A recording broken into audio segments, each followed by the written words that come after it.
Shri doctor B Jayaraj, ഇവിടെ B J പിയെ തള്ളാതെയാണ് ഈ സമദൂരം എന്നുള്ള നിലപാട് ഓർത്തഡോക്സ് സഭ സ്വീകരിച്ചിരിക്കുന്നത്. അതായത് സമദൂരത്തിൽ LDFും UDFും മാത്രമല്ല BJPയും ഉൾപ്പെട്ടിട്ടുണ്ട്. എങ്ങനെ കാണുന്നു താങ്കൾ ഇതിനെ?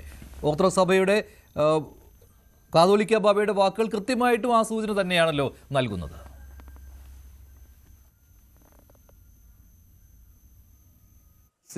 കാതോലിക്ക പരിശുദ്ധ ബസേലിയസ് ബാബ പറഞ്ഞത് വളരെ ശ്ലാഘനീയമായിട്ടുള്ള ഒരു കാര്യമാണ്. അദ്ദേഹം ക്രിസ്തുമതത്തിനെ സംബന്ധിച്ചിടത്തോളം ഗോഡ് ഈസ് ലവ് എന്നാണ് പറയുന്നത്. അപ്പൊ ക്രിസ്തുമതത്തിന്റെ ഒരു പ്രതിനിധി എന്ന നിലയിൽ, അതും പ്രത്യേകിച്ച് ഒരു പരിശുദ്ധ പിതാവ് എന്ന നിലയിൽ അദ്ദേഹത്തിന്റെ വളരെ ഡിപ്ലോമാറ്റിക് ആയിട്ടുള്ള ഒരു സ്റ്റേറ്റ്മെന്റ് ആണ്.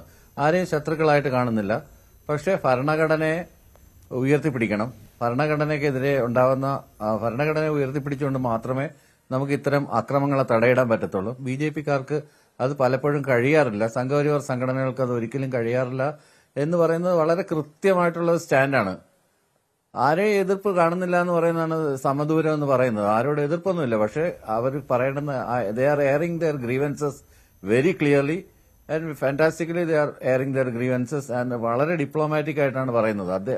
അദ്ദേഹത്തിനെ പോലെ ഒരു മതമേലധ്യക്ഷന് അങ്ങനെ ഒരു സ്റ്റാൻഡാണ് പറയേണ്ടത്. പക്ഷെ എന്നാൽ പറയേണ്ടുന്ന കാര്യങ്ങൾ വളരെ കൃത്യമായിട്ട് പറയുകയും ചെയ്യുന്നുണ്ടെന്നുള്ളതാണ് ഇവിടെ മനസ്സിലാക്കുന്നത്. ഇപ്പൊ രാജീവ് ചന്ദ്രശേഖരനോട് ഇത്തരം ഒരു വിഷയം സംസാരിച്ചു കഴിഞ്ഞാൽ അതൊക്കെ അവിടെ നിൽക്കട്ടെ, നമുക്ക് സംസാരിക്കാനുള്ളത് പ്രധാനമായിട്ടും വികസനത്തെ കുറിച്ച് നമുക്ക് സംസാരിക്കാം. അത് ഇങ്ങനെയൊക്കെ നടക്കുന്നുണ്ടല്ലോ എന്ന് പറയുമ്പോൾ, ഇങ്ങനെയൊക്കെ പാസ്റ്റർമാരെ ആക്രമിക്കുന്നുണ്ടല്ലോ, പെന്തക്കോസ്ത് സഭയിൽപ്പെട്ട ആളുകളെ ആക്രമിക്കുന്നുണ്ടല്ലോ, അല്ലെങ്കിൽ 228 പള്ളികൾ പൊളിക്കുന്നുണ്ടല്ലോ, ക്രിസ്മസ് ആഘോഷം തടസ്സപ്പെടുത്തുന്നുണ്ടല്ലോ, കരോത്സവങ്ങൾ ആക്രമിക്കുന്നുണ്ടല്ലോ എന്നെല്ലാം പറയുമ്പോൾ അതൊക്കെ അവിടെ നിൽക്കട്ടെ, നമുക്ക് വികസനത്തെക്കുറിച്ച് സംസാരിക്കാം എന്ന് പറഞ്ഞിട്ട് അതിൽ നിന്ന് ഒഴിഞ്ഞു മാറാനായിട്ടുള്ള ഒരു ശ്രമമാണ് നടക്കുന്നത്. ഈ ഓരോ സ്റ്റേറ്റ്മെന്റും അങ്ങനെയല്ല. അദ്ദേഹം കാതോലിക്ക ബാബ പറഞ്ഞത് അങ്ങനെയല്ല. രാജീവ് ചന്ദ്രശേഖർ ഇത് കേൾക്കുകയും എന്റെ തന്നെ ഒരു പ്രശ്നമാണ് എന്ന രീതിയിൽ ഞാൻ അതിനെ കാണുകയും ചെയ്യുന്നു എന്നുള്ള ഉറപ്പ് BJP സംസ്ഥാന അധ്യക്ഷന്റെ ഭാഗത്തുനിന്ന് കിട്ടിയിട്ടുണ്ട് എന്നാണ് ഓർത്തഡോക്സ് സഭയുടെ കാതോലിക്ക ബാബ പറഞ്ഞത്. ഞാനാണ് അദ്ദേഹവുമായിട്ട് സംസാരിച്ചത്. അദ്ദേഹം ആ കാര്യമാണ് പറഞ്ഞത്. BJP സംസ്ഥാന അധ്യക്ഷന്റെ ഭാഗത്തുനിന്ന് ഒരു ഉറപ്പ് കിട്ടിയിട്ടുണ്ട് എന്നാണ്. പക്ഷെ പരിമിതി മനസ്സിലാക്കുന്നുവെന്നും അദ്ദേഹം പറയുന്നുണ്ട്.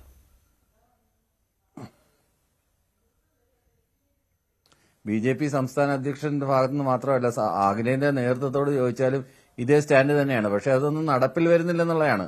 ദൈനംദിനം ക്രൈസ്തവ മതവിഭാഗങ്ങൾക്കെതിരെ, മുസ്ലിം ന്യൂനപക്ഷങ്ങൾക്കെതിരെ എല്ലാ ആക്രമണങ്ങളും നടക്കുന്ന ഒരു സ്ഥലമായി കേരളം അല്ല ഇന്ത്യ മാറിയിട്ടുണ്ട്.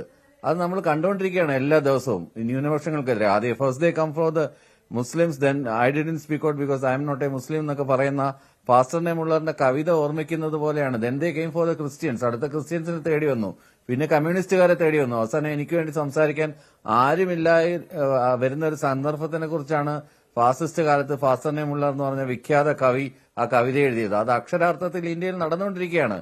എല്ലാവിധ ജനാധിപത്യ മൂല്യങ്ങളെ ദംശനം നടത്തുക, എല്ലാവിധ മതസ്വാതന്ത്ര്യത്തെയും ബലിയൊഴിക്കുക, ഇത് ഒരു ഏകരാഷ്ട്രം ഏകമതം എന്നൊക്കെയുള്ള രീതിയിലേക്ക് കൊണ്ടുപോവുകയാണ്. അപ്പോൾ എല്ലാം ഒന്നും കേന്ദ്ര സർക്കാരിന് എതിർപ്പില്ല, കേന്ദ്ര സർക്കാരിനോട് എതിർപ്പില്ല ക്രൈസ്തവ സഭകൾക്ക്, കേന്ദ്ര സർക്കാരിനോട് എതിർപ്പില്ല. ഡോക്ടർ ബി ജയരാജ്, താങ്കൾക്ക് കേന്ദ്ര സർക്കാരിനോടും BJPയുടെയും എതിർപ്പാണ്. പക്ഷെ അങ്ങനെയല്ല. ക്രൈസ്തവ സഭകൾ പറയുന്നത് കേന്ദ്ര സർക്കാരിനോടോ BJPയോടോ പ്രധാനമന്ത്രി നരേന്ദ്രമോദിയോടോ ഒരു എതിർപ്പും ഞങ്ങൾക്കില്ല. ഒറ്റ കാര്യത്തിൽ മാത്രം ഈ പരിവാർ സംഘടനകളുടെ ഭാഗത്തുനിന്നുണ്ടാകുന്ന താങ്കൾ നേരത്തെ പറഞ്ഞിട്ടുള്ള ഈ അക്രമങ്ങൾ മാത്രം, അത് തടയുവാൻ ഇടപെടുന്നില്ല എന്നത് മാത്രമാണെന്നാണ്. ബാക്കി ഒരു വിഷയത്തിലും എതിർപ്പില്ല എന്നാണ്. എതിർപ്പില്ലെന്നല്ല അദ്ദേഹം പറഞ്ഞത്.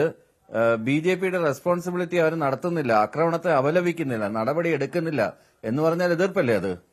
അദ്ദേഹത്തിന്റെ തന്നെ വാക്കുകൾ ഞാൻ കോട്ട് ചെയ്ത് പറഞ്ഞു കഴിഞ്ഞാൽ അദ്ദേഹം പറഞ്ഞ പ്രധാനപ്പെട്ട BJP റെസ്പോൺസിബിലിറ്റി ഏറ്റെടുക്കുന്നില്ല, അവർ സെക്യുലറിസത്തിനെ സംരക്ഷിക്കുന്നില്ല, അവർ ആക്രമണങ്ങളെ അപലപിക്കുന്നില്ല, അവർ വേണ്ടതായ നടപടികൾ എടുക്കുന്നില്ല.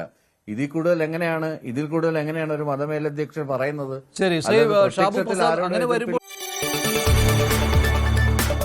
കൂടുതൽ വാർത്തകൾക്ക് News 18 Keralam YouTube channel subscribe ചെയ്യുക.